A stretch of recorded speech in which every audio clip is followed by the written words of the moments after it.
Independent of Bitcoin, the dollar is demonstrating that it is breaking down as a currency system. We will go through 2 more Bitcoin halvings in the next 7.5 years. At the same time that the Federal Reserve will have to print more and more money, will Bitcoin adoption increase by 10 times? Very conservatively, will it more likely increase by 100 times? Almost certainly Bitcoin will become larger as a system than the dollar if adoption increases by 20 times or 40 times or 50 times. It doesn't even need to get to 100 times. So it's just difficult to see how, if Bitcoin has gotten to a status of storing in equilibrium $2 trillion of purchasing power in its first 15 years, how over the course of the next decade, it won't become the largest currency system in the world. When it does, it becomes very obvious to the consensus of everyone else that Bitcoin is the de facto global standard of value. Okay, we've banned the dog collar, but we're back. Yeah, good to see you, Parker. Great to see you as well. Congratulations. Excited for the V2 of what Bitcoin did. Thank you very much. How's life down in Austin? Everything's great here. Got a 7-week-old, so a little bit sleep deprived, but excited for that. First time dad. So, managing that road and working on Zaprite and, hanging out at the Bitcoin Commons downtown as I can. Love it. Are you going to do the Bitcoin takeover again this year? Yeah. Would love to have you come and hang out in Austin. It's going to be the week of South by Southwest in March. So I think the days are March 12th, 13th, 14th. I might be off by one day, but we'll be doing that up big again, and it'll be a great time. So look forward to hosting a bunch of Bitcoiners in Austin in March and everything in between. I'm writing those dates down. I will be there. That'll be fun. We can try and do another one in person then as well. Yeah, that'd be great. But there's a few things that I really wanted to talk to you about today. Obviously, we had the Strategic Bitcoin Reserve Bill dropped by, or executive order dropped by Bitcoin Policy Institute. And it's kind of started a bit of a stir on Twitter. And it's something that I really wanted to get your opinion on, because you've obviously always pushed Bitcoin as money, not as this sort of digital gold asset. And in terms of the strategic reserve, do you think this is a positive for Bitcoin or the US or both? I think that it will be a positive for Bitcoin. I think it will be a positive for the US. I understand the competing positions on the involvement of nation states in Bitcoin, but ultimately Bitcoin is more secure the larger that it becomes. The larger interests there are that are competing, the more secure Bitcoin is, the harder it is to change, the more the network will be able to resist any threats, in my view. So I think it was positive that El Salvador made Bitcoin legal tender in 2021. I think that more, it's not something to say that because it's the US government, it's a positive, but it's just to say it's the fact that Bitcoin is rising to the level that it would be a store of value for a developed country is a significant development. The more countries that do that, because it would set off a wave that everybody would start to pile in, it would actually accelerate the path to adoption of Bitcoin as a global reserve currency. And do you think it has any detrimental impact in Bitcoin being used as money rather than just a store of value asset? No, I don't. I ultimately don't think so. I think that somebody that might hold Bitcoin exclusively thinks of it as a store of value. Somebody else next door who holds Bitcoin might think of it as a medium of exchange. Bitcoin is what it is. So whether somebody thinks of it as a medium of exchange or a currency or money or property, it just is. And that, my view, it is money. It is going to be used to facilitate trade directly, indirect commerce, facilitating somebody at the grocery store buying food, at the gas station buying gas, everything being priced in Bitcoin. And there's nothing that anybody can do to stop anybody else from using it that way. And, regardless of how it's defined in one place or another, is not going to dictate how it's ultimately used, in my view. So you don't see a scenario where they kind of bring store of value Bitcoin in the front door and then ban self-custody or something like that in the back door? ultimately my view of it, I never put anything past what a government will try to do, or how they might try to contort some law um, to overreach what might or might not be constitutional. I think that happens quite frequently, but I don't ultimately believe that, even if they tried that, one, that it would be successful, or two, that it would be in their interest to even attempt to do. It becomes certainly difficult, at least in the United States. I'll speak for there. If they were to adopt Bitcoin as a strategic reserve, but then say, "Oh, but you can't self-custody it," that the constitutional challenges would be easier. It's not to say that, I think that the Executive Order 6102 was challenged and upheld by certain courts. We're living in 2024. If we just saw yesterday, the Congress tried to pass a really crazy spending bill, and Elon Musk got on Twitter, and there was a bunch of outrage publicly, and they weren't able to get it passed. If we didn't live in the Twitter age or the X age, that wouldn't have been possible. So I view it similarly, that if, whether the U.S. government had a strategic reserve and tried to ban self-custody, or they just tried to ban self-custody, that it wouldn't be successful, because there'd be so many people up in arms and outraged. And Bitcoin can just transfer. Any jurisdiction that is not friendly to Bitcoin is going to see human capital flee, monetary capital flee, and ultimately physical capital that monetary capital is used to build. So I just don't think that the incentives would allow for something like that to happen. But even if it did, Bitcoin still wins. So this incoming administration have been really vocally supportive of Bitcoin. We'll see how that actually plays out. We'll see if we get this strategic Bitcoin reserve or not. But do you think they have a kind of fundamental understanding of what Bitcoin actually represents, in terms of, you obviously talk a lot about Bitcoin being a threat to the dollar. You think the dollar is going to die. Do you think they understand that? I don't think that Trump does. Just based on public comments that he's made, I don't believe that he understands Bitcoin. I don't think he understands it as, at a really intuitive level. He has shifted his stance from 4 years ago, and I think that's a very positive. So I think he's on his way to understanding. He'll say two things that I view as potentially, or in my opinion, are contradictory, where he'll talk about the importance of the dollar and the BRICS countries using the dollar, and if they don't use the dollar, then they will, be tariffed. And then also saying that, we should embrace Bitcoin. I think that there is something inherently in conflict there. There's not something inherently in conflict between the interests of the U.S. government and the American people and the U.S. states and Bitcoin.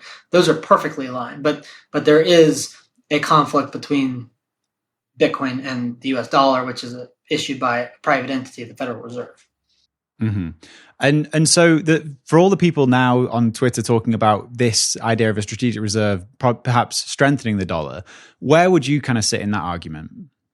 I would say that a Bitcoin strategic reserve would strengthen the United States. It would strengthen U.S. treasuries. It would strengthen the financial position of the U.S. government. That is different than strengthening the financial position of the U.S. dollar. I don't think that it would strengthen the U.S. dollar. I think it would strengthen the credit of the U.S. government, the overall structure of the U.S. government, and serve the interests of the American people. But I view the U.S. dollar and the U.S. government as two separate entities, which they are. Okay, can you expand on that? Because I don't know if I fully understand everything you're talking about there. So the U.S. dollar is a currency controlled by the Federal Reserve, which is a quasi-public entity, but it is a privately chartered bank owned by combination of private and public banks. So the Federal Reserve the Federal Reserve sets the amount of dollars that are in existence. These days, they create and destroy new dollars through quantitative easing or quantitative tightening. Literally clicking a button on a screen and crediting an account of a bank with more dollars, or as liabilities that are owed to the Federal Reserve are repaid, allowing those dollars to basically go into a black hole. So the Federal Reserve as an entity is supposed to be independent of the U.S. government. It is in control of the creation and issuance of currency. The U.S. government issues U.S. treasuries, debt, that it owes as future obligations.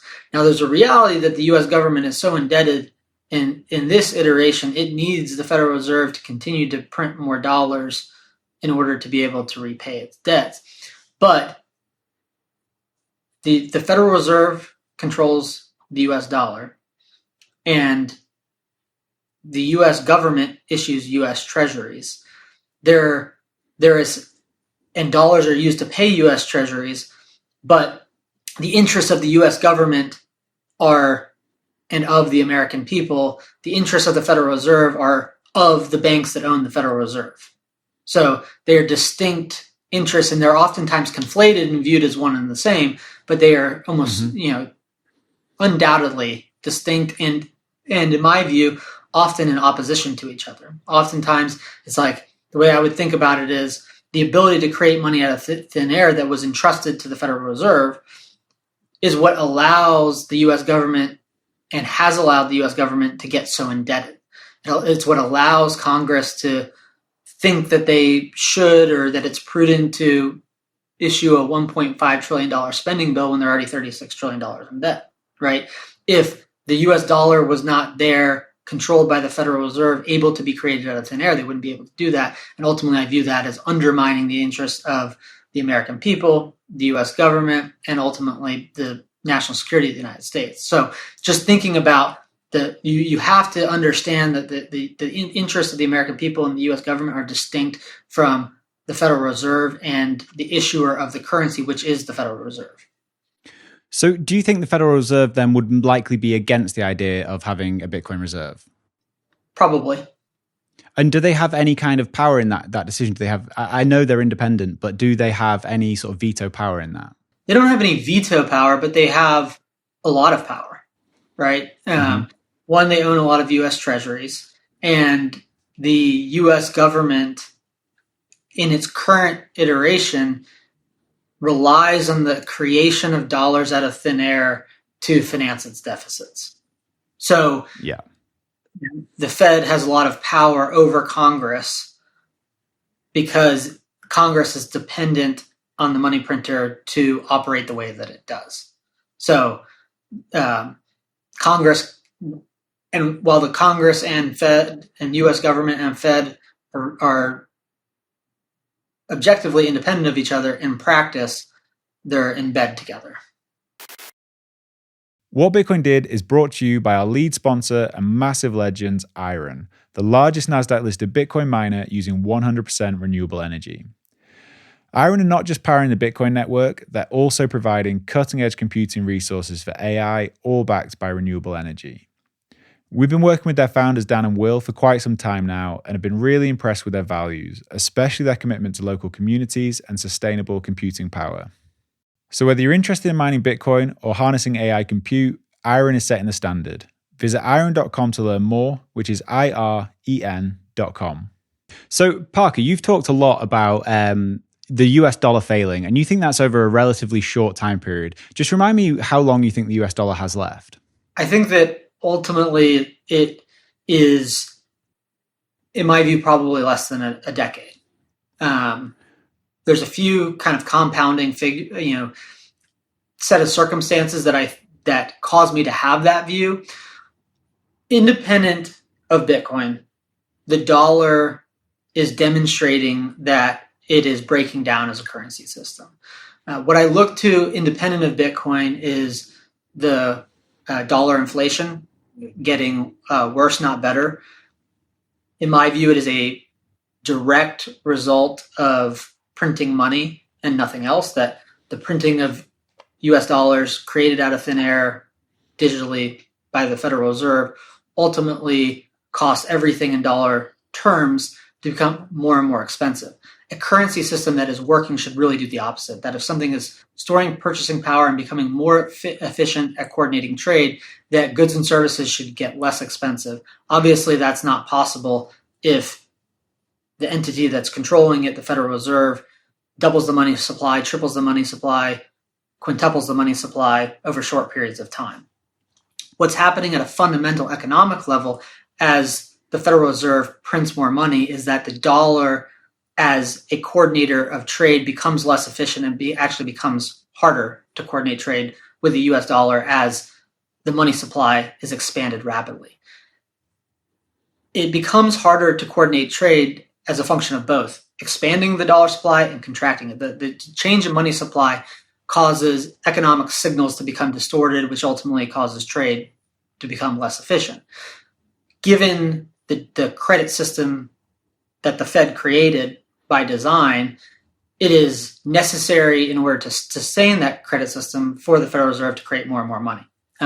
As they do that, people look for alternatives to store value. Enter Bitcoin as a solution to that problem. And so if the dollar has problems independent of itself, and Bitcoin is a solution to it, that, again, the dollar would have failed independent of Bitcoin, just as 50 fiat currencies have before. That if you entrust people with the ability to print money, they will print money, and it is the printing of money that causes the failure of that medium of exchange or of that currency. Now, enter Bitcoin, the way I look at it, is at a few different layers. Bitcoin exists, and it has a credibly enforced fixed supply, and no one has to trust that more or less Bitcoin will be created. The system ensures that because there are competing interests and everybody enforces the rules against each other. But now we have this currency that does exist, that has a fixed supply that doesn't require trust. And we have this currency that entirely based on trust that is constantly debased and constantly printed. And everybody has the option to store value in one or the other. And you can't save the same unit of value in both at the same time. I can leverage Bitcoin and I can leverage the dollar. I can store a certain percentage of my purchasing power in the dollar and certain percentage in Bitcoin, but I have to make an economic decision, and each individual economic actor is incentivized to maximize their purchasing power over time. Currency with the fixed supply is going to do that better. So when I look at this equation, that is the Federal Reserve, given the nature of the credit system and the indebtedness of the US government, but also the indebtedness of the system as a whole, is going to have to print more and more money in order to sustain its credit system. Bitcoin is entirely detached from its credit system, and it will continue to operate independent of that and be there as a secondary option. Now, if we look at it, and Bitcoin is worth, in total purchasing power, approximately $2 trillion. The current kind of statistics of the US dollar in terms of base money is about $7 trillion. The broad money is somewhere between 23 trillion and 25 trillion. Bitcoin just had its last halving in April of this year. It will have its next halving in about 3.5 years. The next halving after that, 4 years later. So we will go through 2 more Bitcoin halvings in the next 7.5 years. At the same time that the Federal Reserve will have to print more and more money, and Bitcoin is also global. So when I think about it, it is, will Bitcoin adoption increase by 10 times? Very conservatively. Will it more likely increase by 100 times? I think over a course of 7.5 years of information and knowledge distributing, and Bitcoin becoming a greater and greater utility as more and more infrastructure is built and more people learn about it, that almost certainly Bitcoin will become larger as a system than the dollar if adoption increases by 20 times or 40 times or 50 times. It doesn't even need to get to 100 times. So everyone is always making that economic decision. As more people learn about Bitcoin, they'll opt into Bitcoin. The Fed will be printing more and more money. The dollar will be storing purchasing power worse and worse, while Bitcoin will be doing the opposite. So it's just difficult to see how, if Bitcoin has gotten to a status of storing in equilibrium, 2 trillion of purchasing power in its first 15 years. However, the course of the next decade, it won't become the largest currency system in the world. When it does, it becomes very obvious to the consensus of everyone else that Bitcoin is the de facto global standard of value.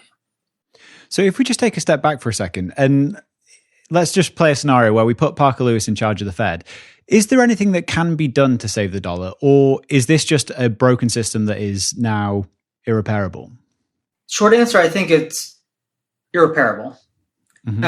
Partly as a function of the fact that the underlying economic system is so imbalanced, and that in the way that the Fed system works is functionally through the credit system. So in the United States, there's approximately 7 trillion of base money.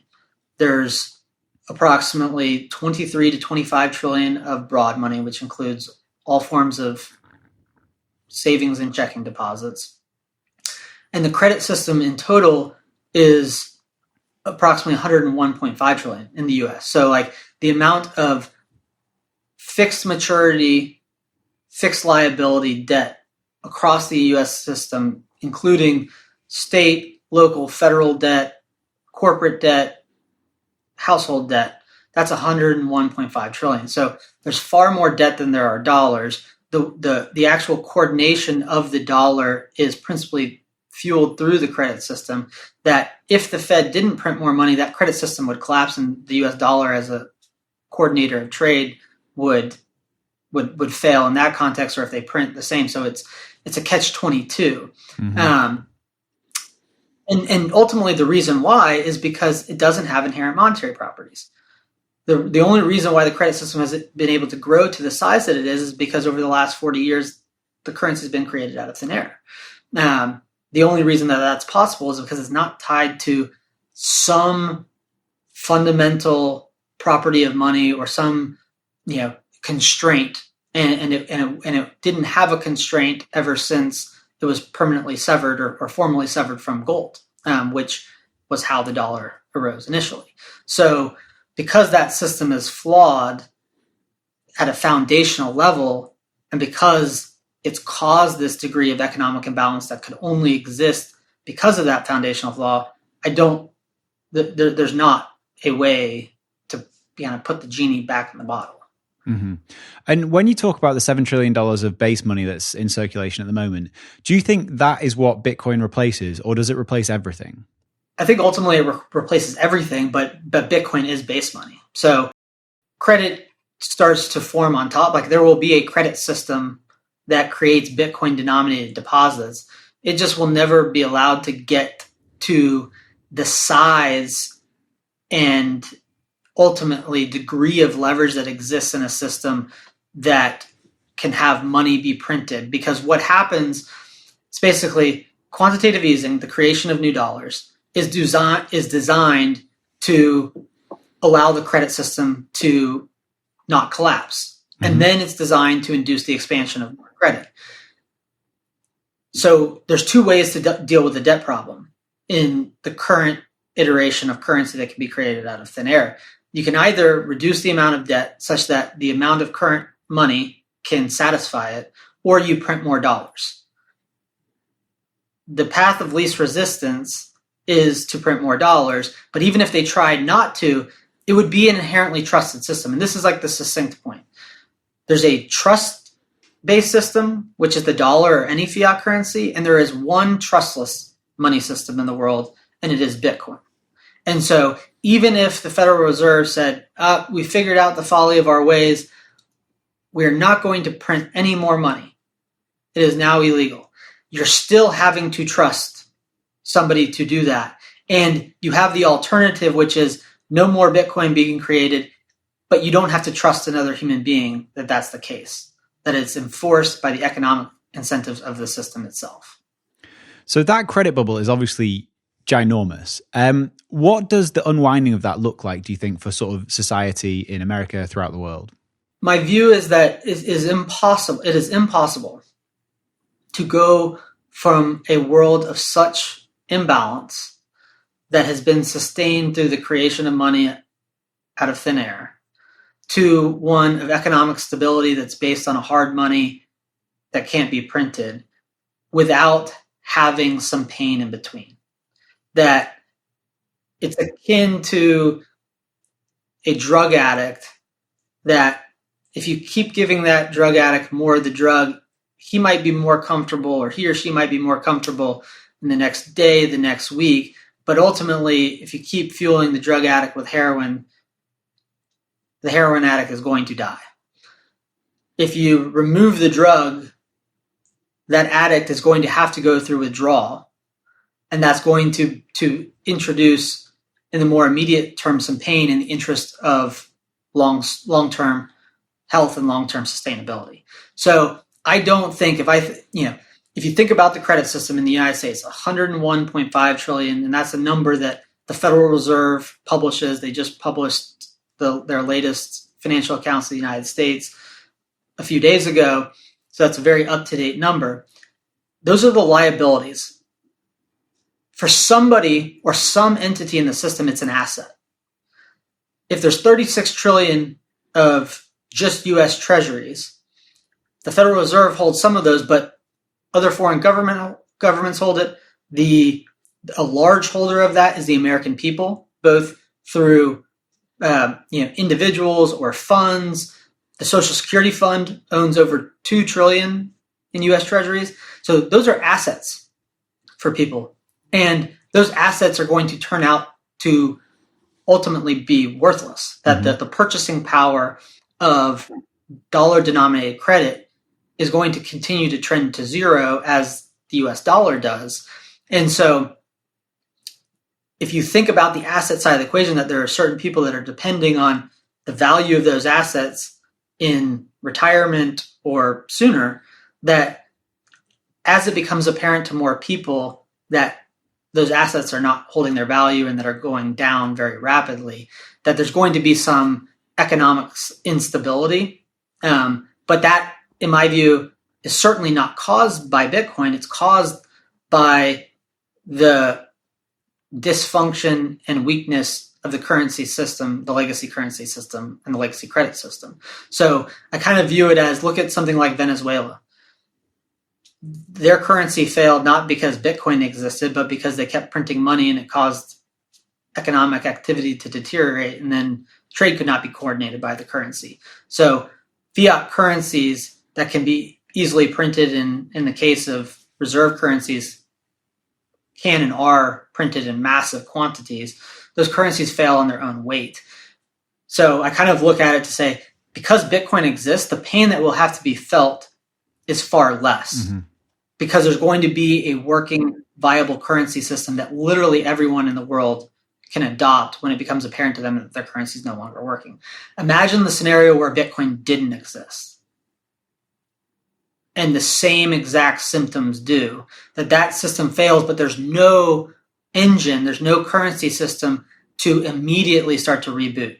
So it's my personal view is that it's impossible to go from a world of imbalance and a world of excess to one of balance without some pain in between. But we're all significantly better off because there is a currency system that is viable, that can be adopted, not just in the US, but globally by any individual, by any country, by any state.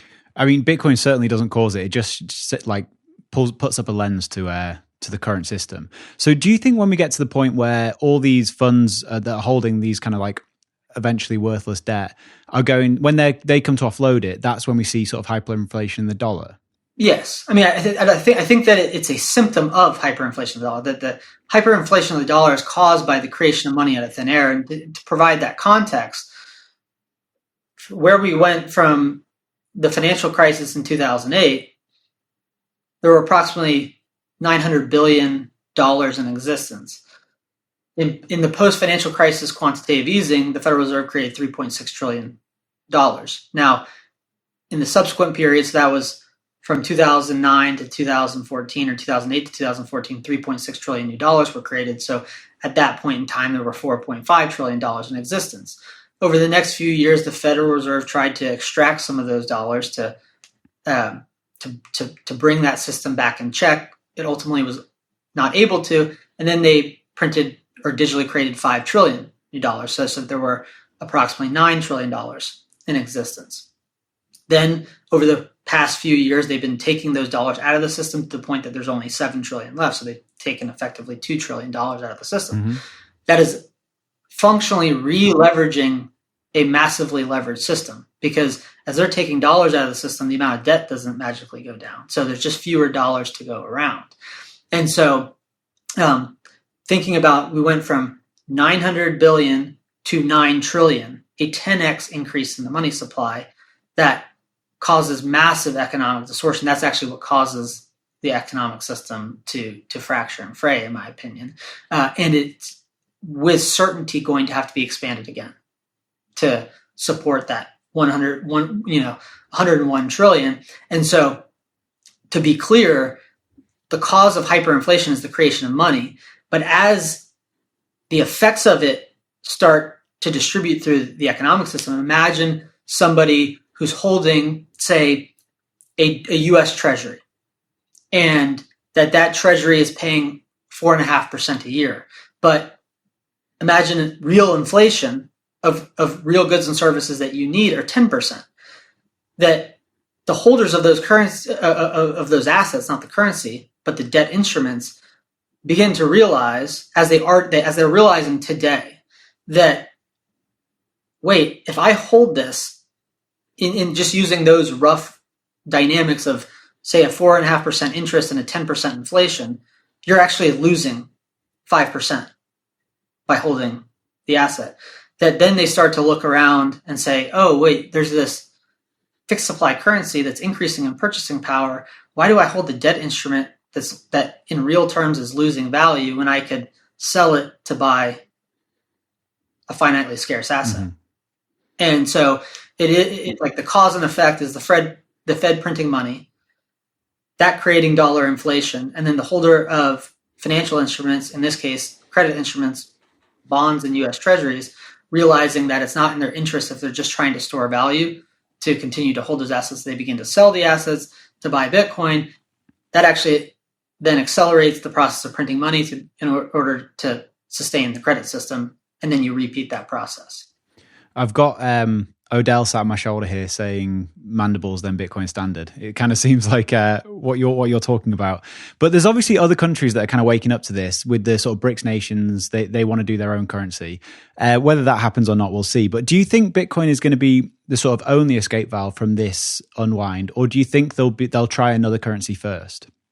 I think that ultimately countries, whether it's the United States, Russia, China, the UK, Australia, there is an interest to own and maintain your own currency system. So I think that the instinct will be to not immediately turn to Bitcoin. That if you could control your own currency, that you would want to do that. And so I think it's perfectly plausible that BRICS countries tried to create their own currency before realizing that they have no other choice but to turn to Bitcoin. Because my ultimate view is that while the dollar has inherent problems, it's the strongest by far of a weak thought. The dollar is stronger as a currency than the Japanese yen, in my view, the British pound, the Russian ruble, the Chinese yuan. So even accepting all the problems that the dollar has, if the Chinese government were to create its currency and then try to demand that people take their currency for oil, but then they're printing the money too because they have to sustain their credit system, and the same, Russia is basically like communist countries or anything in between a free state and a communist country. The communist country get more control out of their currency than even the Federal Reserve does in the United States in terms of the control over the people. So it's logical to not want to give up that control. And that even if, in my view, there's a fundamental economic truth that economic systems converge on a single form of money due to the nature of the problem that money solves, being trade, that people can make the wrong decision, can store value in a form of money that they think will be viable, in reality, it won't be. And so I do think, there's a chance that they look at the game theory and say, oh, well, we might as well just adopt Bitcoin and skip the painful step of trying to create our own currency that won't ultimately work, because we will now be the counterparty. And if trust in fiat currencies is broken, we're not going to replace trust in the Russian government with trust in the US government, or trust in the Chinese government, or trust in the euro or the Japanese government. It's just, it might be a more rapid realization that everyone needs a currency that is devoid of counterparty risk. But it's also very plausible that they certainly, what is true is they don't want to give up control.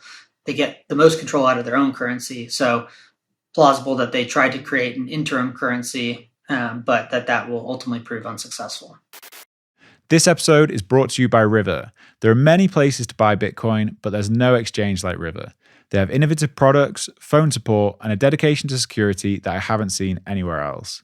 With River, buying Bitcoin is easy. You can set up zero-fee recurring buys to automatically build your stack, and while you're waiting for the perfect buying opportunity, River even lets you earn daily Bitcoin interest on your cash balance, which outperforms most high-yield savings accounts. Your Bitcoin is stored safely in multi-sig cold storage, plus you have peace of mind knowing that River has monthly proof of reserves and holds all client Bitcoin that wasn't withdrawn to self-custody. Open an account for yourself or your business at river.com/WBD.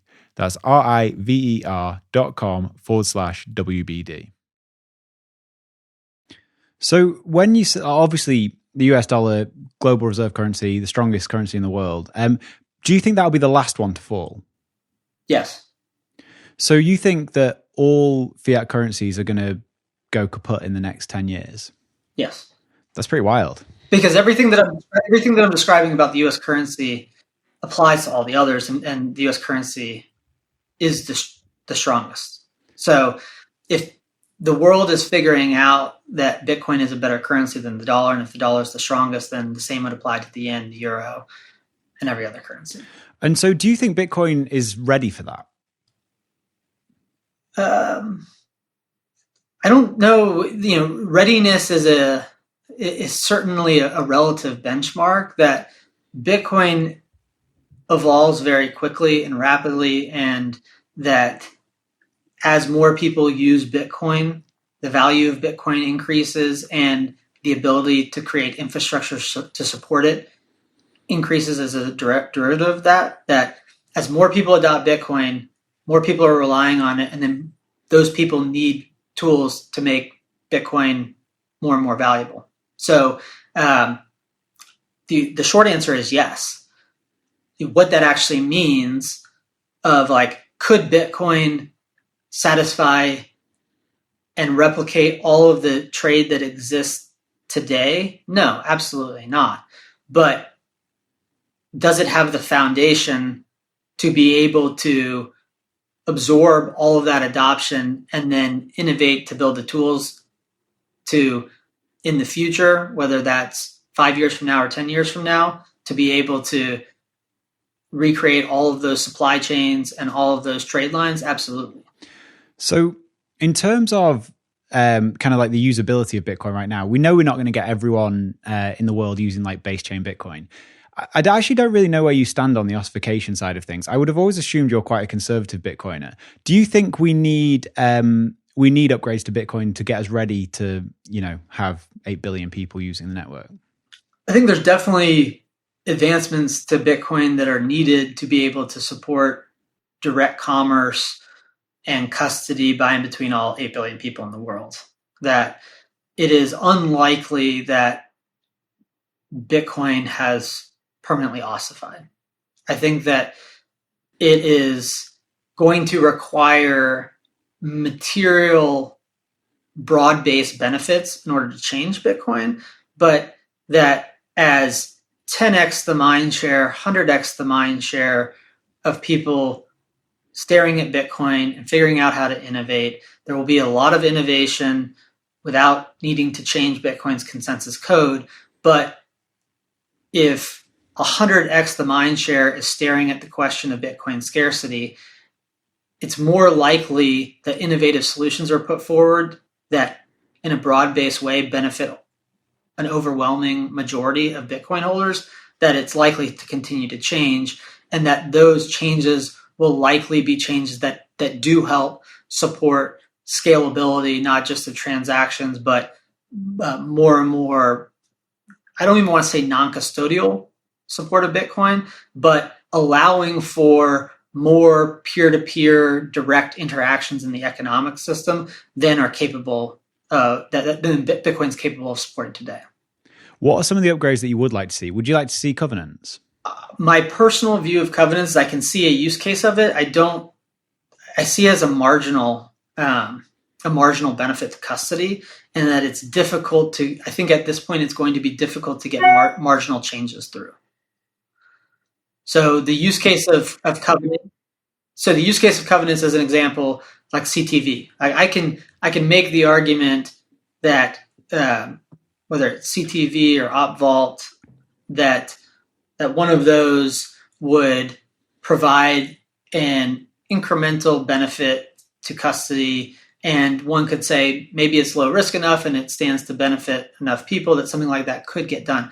I don't see that necessarily being a 10x improvement over what already exists. That multi-sig itself, and this, that people can take better custody of keys and secure them better, and there's going to be a lot of innovation to happen without changing Bitcoin. So I don't know if something like that gets through, but I think that one reality is that something like the Lightning Network is very difficult to operate non-custodially. I don't know if that ever changes, not because the Lightning Network won't materially improve. I expect that it will, and that it is capable of facilitating a lot of commerce. It's just easier to do in a custodial way. That I think that the changes that are more likely to come through to Bitcoin are ones that have finite surface areas to evaluate and that directly facilitate both non-custodial custody as well as the ability to transfer small amounts of Bitcoin directly between individual parties, whether that's individual to individual or a business selling a service to an individual. That there will be a natural gravitational force to innovate, to not force there to be a financial institution or a counterparty in the trade line. So are you talking about any upgrades specifically there, or are you kind of in the wait and see stage and nothing that's currently proposed is moving the needle for you? That's where I'm at, that nothing's particularly moving the needle, or that there's another view that Bitcoin is sacrosanct, and that if there's not broad-based support for something, that it's unlikely to change Bitcoin, and that in order to change Bitcoin, it needs to provide a very clear benefit, but also that benefit can't be marginal, that it needs to be material, unlocking something that otherwise wouldn't be possible. This episode is brought to you by Casa. For those of you out there who want to protect your Bitcoin, I want to tell you about Casa, the leading Bitcoin self-custody solution. So if you're serious about protecting your Bitcoin, then you need a rock-solid security plan, and Casa gives you just that. With their multi-signature security and key management services, Casa makes it easier than ever to take control of your Bitcoin without the risk of a single point of failure. They offer multiple levels of protection, all designed with simplicity and ease of use in mind, even if you're not a tech expert.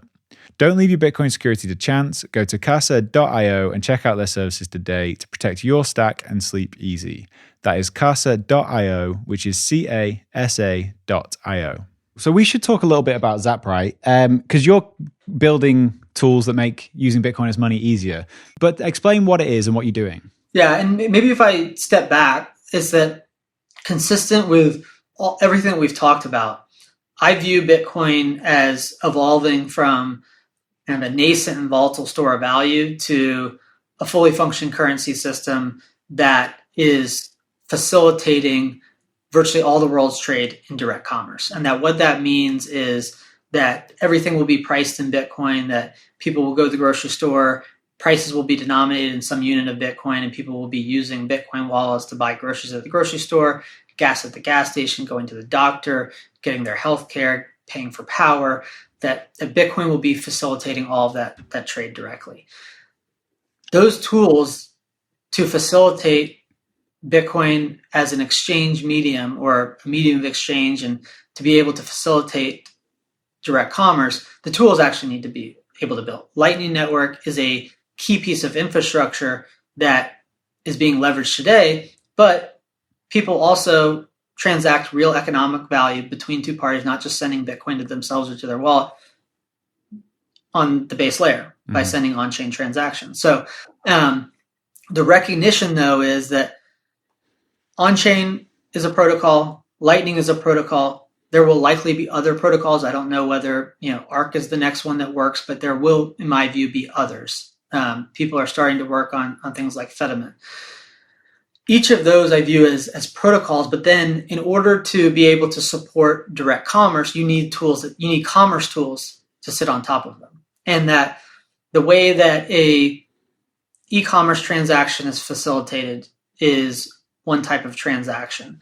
The way that real estate is transacted is another type of transaction. The way that oil is transacted is another type of transaction. The way a point of sale transaction is facilitated is another type of transaction. The transaction between two peers is a different type of transaction. All of this infrastructure needs to be built. That in order for people to adopt Bitcoin as a medium of exchange and selling their goods and services directly for Bitcoin, it requires building the tools that work given the nature of a particular type of transaction, a particular type of trade. And so if I use that as a foundation to talk about Zaprite, we're focused currently on a certain type of transactions. Like people talk about Bitcoin payments, and oftentimes people view Bitcoin payments to be synonymous with Lightning payments. And that's not how we think about it. We think about what is the type of transaction and what's the business use case for that type of transaction. Can we deliver a solution today that allows more people to adopt Bitcoin and to be paid in Bitcoin? So today's Zaprite, what it is a Bitcoin payments company. We're focused on a certain set of universe of transactions. We're not trying to facilitate real estate transactions. We're not trying to facilitate commodity transactions. We're typically trying to facilitate today a combination of businesses that bill for their services via invoices, businesses that sell their goods and services online, and to a lesser extent, but starting to get to the point of helping businesses that facilitate transactions in a physical store at a point of sale. The first two are really where our main focus is, and we do a number of things to help support that. We basically make it easy for people to connect Bitcoin wallets, both on-chain and Lightning, to Zaprite, and then provide commerce tools on top of that, such as an invoicing template, like someone like yourself might use, and we can talk about that in detail, or connecting those wallets to an API to build their own website to be able to accept Bitcoin in a way that's very custom to the nature of the service, like a paywall or something that's usage-based, or just an e-commerce store like WooCommerce. We're not yet on Shopify. So it's a combination of both on-chain and Lightning, building the commerce tools, but then importantly, we're bringing the fiat into our system. So it's a Bitcoin native solution that allows people to accept both Bitcoin and fiat side by side to then help tip the scales so that people can drive more and more payments directly in Bitcoin. Well, I definitely need to set something like this up. I need to start invoicing. And I assume this could just basically replace Zero for me. Is that right? Yes. What we can't do is we are not an accounting system. We are a payment system. So that's one thing that can oftentimes be confused. If you're using Zero specifically or exclusively to issue invoices, we can 100% eliminate that. Also, if you're just using QuickBooks to issue invoices, we could totally replace that. Zaprite is not a small business, general ledger accounting tool. Maybe we evolve to that at some point. Ultimately, we're going to be needing to be facilitating, more and more commerce at greater scale to then justify potentially creating that tool ourselves. We do make it very easy to put all of the data and all the transactions to translate it in a way to account for receiving Bitcoin as payment very easily. We just don't have that process, the accounting piece of the software in Zaprite natively. Very cool. I will definitely be using Zaprite, but I can't let you go without asking the gradually then suddenly question. So we're now sat at 100K. every cycle that someone comes around and says that we're at the best risk reward Bitcoin's ever been at. But I feel like that's changing. And do you think we are starting to move out of the gradually phase and into the suddenly phase? I think that we're still very early in Bitcoin, and we're still in that gradual phase of each individual that's adopting Bitcoin has to consciously evaluate that decision, understand why Bitcoin stores value, understand the fact that it has this fixed supply, the fact that its fixed supply is credibly enforced without the need for trust, understanding to some degree how that's able to happen, how Bitcoin is able to function without central coordination, and then consciously decide to begin to store a small percentage of their wealth in Bitcoin. So long as that is true, I think we, by definition, have to remain in that gradual phase. Now, if my view is that the entire world adopts Bitcoin sometime between now and the next decade, that there will be some tipping point that sets that off, and that when we don't have to ask the question, that will be when we know that Bitcoin's in the suddenly phase, that it's rapidly monetizing, and that it's the one currency that's working. People are no longer in a position to have to consciously evaluate, do I store my wealth in Bitcoin or not? They opt into it out of necessity because it's the currency that's storing purchasing power. It's the currency that's able to facilitate trade. And that, the way I think about it is, first person that got on an airplane had to really evaluate that decision consciously. These days, everyone flies on airplanes and they don't think about it, certainly there was, less risk involved for the first person using a telephone, but maybe, more akin to someone, deciding to wire electricity to their house. So there will become a time where Bitcoin is just ubiquitous and everyone's opting into Bitcoin because it just works. I don't think that we're there yet. And I think that if it's true that no fewer of 1 in 100 people really understands Bitcoin, that's probably going to require something like 5 out of 100 or 1 out of 10 before that tipping point is reached and Bitcoin rapidly monetizes. Well, if we've got 10 years of fiat currencies left, it better be quick. Appreciate you, Parker. I always love talking to you. Is there anywhere else you want to send anyone? Is it just Zaprite? So what I would tell people is, even though I'm spending the vast majority of all my time working on Bitcoin payments, that until somebody understands why Bitcoin will store value, I think that their interest is and their time is best spent and focus best spent on trying to understand Bitcoin from a fundamental level. So if they're not yet there, they can go pick up a copy of my book at thesafehouse.com. It's Safety Moose's website, thesafehouse.com. So it's and then SAIF.com. You can get my book there, Gradually Then Suddenly.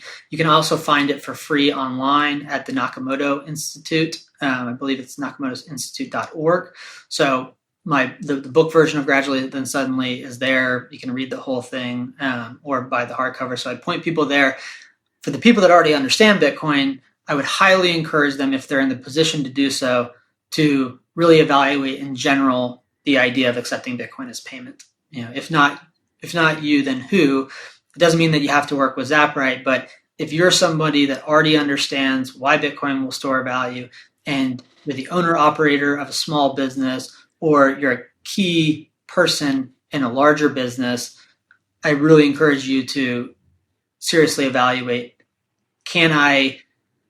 are the tools there that exist today sufficient to support my business in accepting Bitcoin? And if so, seriously consider that endeavor. If you're one of those people, please do consider us at Zaprite. You can reach out to us on the website, zaprite.com. I'll help support all the inbound myself, so I can help get you set up, or at least discuss with you the pros and cons and help you evaluate whether Zaprite would be a good tool for you. So look us up at zaprite.com. If you're still trying to understand Bitcoin, check out my book. I've also got a blog, gradually-then-suddenly.xyz. I write from time to time. I'm writing less often, but when I do, it's generally, because I think that there's something important to say. So you can find me on the blog, gradually-then-suddenly.xyz. I'm on Twitter or X at Parker A. Lewis.